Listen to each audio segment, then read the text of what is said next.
मुझे याद नहीं कि मेरा जन्म कब हुआ,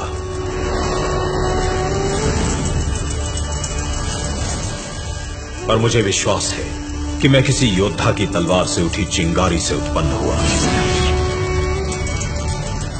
मैं अग्नि हूं, वही जिसे देश प्रेमियों ने प्राणों की आहुति देकर पवित्र किया और जिसे ओडिशा की महान संतानों ने अपने हृदय में जीवित रखा।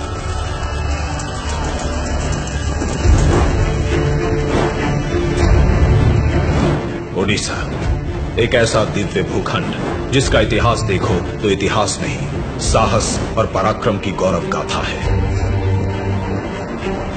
ओडिशा को जीतने मौर्य आए, मुगल आए, मराठा आए, पर हार जीत के परे ओडिशा सदा ही अदम्य रहा। फिर एक समय ऐसा आया जब राज्यों पर राज्य निकलता, उपनिवेशवाद का अजगर ओडिशा के खोरधागढ़ तक आ पहुंचा। खोरधा के महाराज मुकुंद देव द्वितीय अभी बालक थे और उनके दीवान और मंत्री जोई राजगुरु के कंधों पर शासन का भार था। ईस्ट इंडिया कंपनी ने राज्य पर अधिकार मांगा तो जोई राजगुरु ने उन्हें युद्ध की चुनौती दी।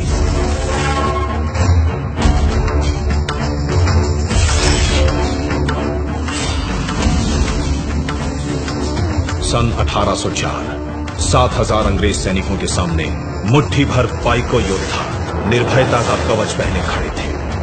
अंग्रेजों की जीत निश्चित थी, पर हारने से पहले रणधीरों ने ऐसा समर मचाया कि रणचंडी हर्षित हो नाच उठी।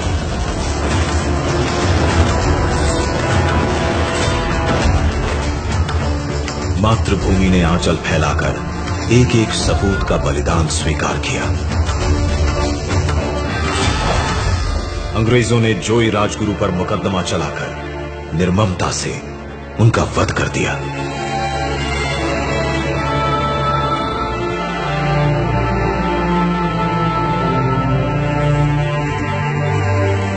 खोरधागढ़ अब ईस्ट इंडिया कंपनी के अधीन था।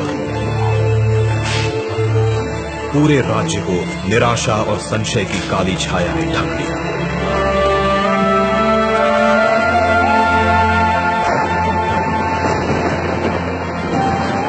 ऐसे में पाइको कुल गौरव बक्सी जगबंधु अपने महान पूर्वजों के पुण्य प्रताप को कैसे धूल में मिलने दे सकते थे।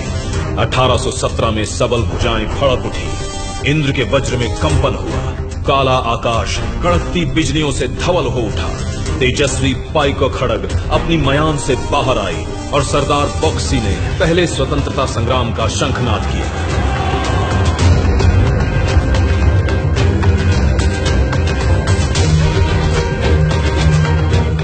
पिंडी की बाहुबलेंद्र और कुर्तिबासा पाटसाहनी जैसे अनेक रणबांकुरों को साथ ले सरदार बक्सी ने छापामार युद्ध की योजना बनाई। घूमसर के कौंध आदिवासी भी साथ आ मिले। सभी सूमा वो साए गजदल की तरह जंगल से निकल कर अंग्रेजों के दफ्तरों, गोदामों, भवनों और खजानों पर धावा बोलने लगे।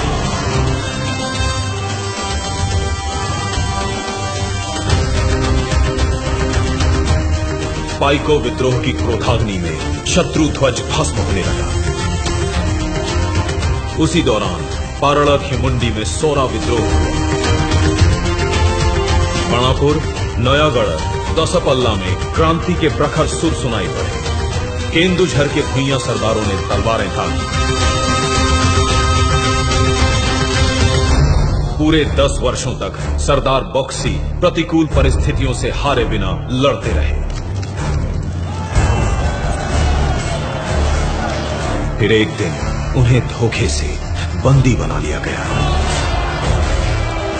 पर क्रांति की आग अब दावानल बन चुकी थी, जिसे वीर सुरेंद्र साय जैसे राष्ट्रभक्तों ने जलाए रखा। वीर सुरेंद्र साय के साथ घेस गांव के जमींदार माधो सिंह, फत्ते सिंह और उनके पूरे परिवार ने जन्मभूमि का ऋण अपने प्राण देकर उतारा। कालाहांडी के रिंदो माझी और कोरापुट के लक्ष्मण नायक ने जीते जी अंग्रेजों की तलवार को जंग नहीं लगने दिया। देशभक्त बलिदान के ऊंचे से ऊंचे कीर्तिमान स्थापित कर रहे थे।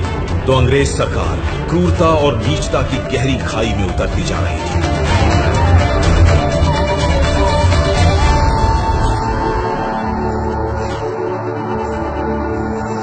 अंग्रेजों की पैशाचिक प्यास जब योद्धाओं के रक्त से ना बुझी तो उन्होंने निर्दोष जनता को अपना निशाना बनाया।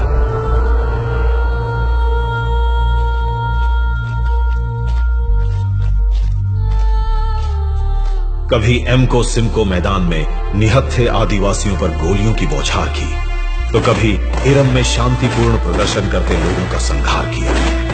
इन रक्त तीर्थों पर बेकसूर लोगों की चीखें जैसे आज भी हवा में ठहरी हुई हैं।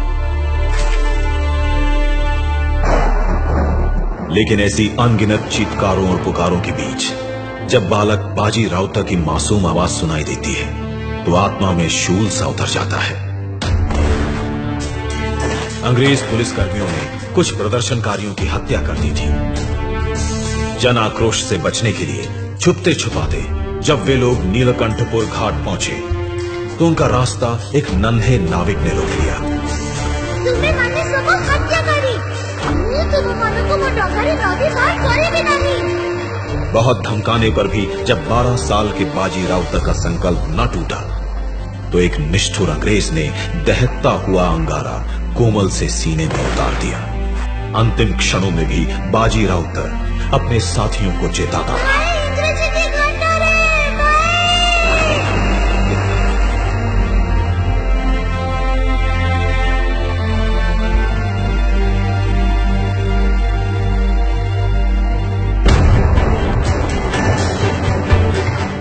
काल का कराल सर्प उत्कल जननी की संतानों को यूं ही निकलता रहा। समय बीता, सदी बदली, पर उड़िया समाज धीरज खोए बिना देश पर अपना सर्वस्व न्यौछावर करता ही गया।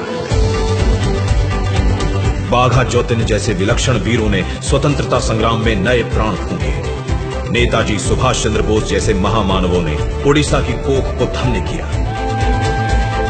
पंचशखा पंडित गोपबंधु दास, पंडित नीलकंठ दास, पंडित गोधाबारिस मिश्रा, आचार्य हरिहर दास और पंडित कृपा सिंधु मिश्रा नव क्रांति के अग्रदूत बने। तुम मुझे खून दो, मैं तुम्हें आजादी दूंगा। जब नेताजी ने महा आह्वान किया तो लक्ष्मी इंदिरा पांडा, वीरपात्रा, ब्रजमोहन पटनायक और सोमनाथ पाणिग्राही जैसे अनगिनत जोशीले जवान आजाद हिंद फौज के जाबाज सिपाही बने। वहीं दूसरी ओर मधुसूदन दास, पारड़ा महाराजा, हरे कृष्ण महताब, रमा देवी, मालती देवी, अन्नपूर्णा देवी, पार्वती गिरी, चंद्रशेखर बेहरा और गुरुवारी मेहर जैसे अनेक नेताओं ने गांधी जी के असहयोग आंदोलन और नमक सत्याग्रह को बल दिया।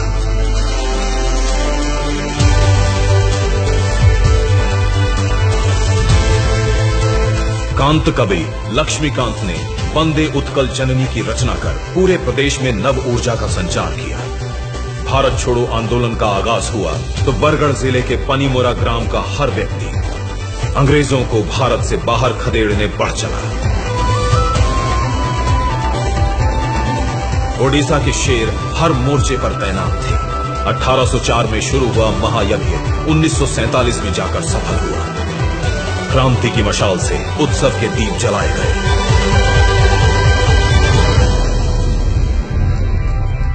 और मैं तो कल भी प्रकाशमान था और आज भी प्रज्वलित हूं। अगर देखो तो अमर जवान ज्योति की किसी अग्नि शिखा में मेरी लपट भी दिख जाएगी। मुझे कभी बुझने न देना। मैं सम्मान हूं तुम्हारे पूर्वजों का। मैं ताप हूं देश प्रेम का। मैं तेज हूं अदम्य ओडिशा का।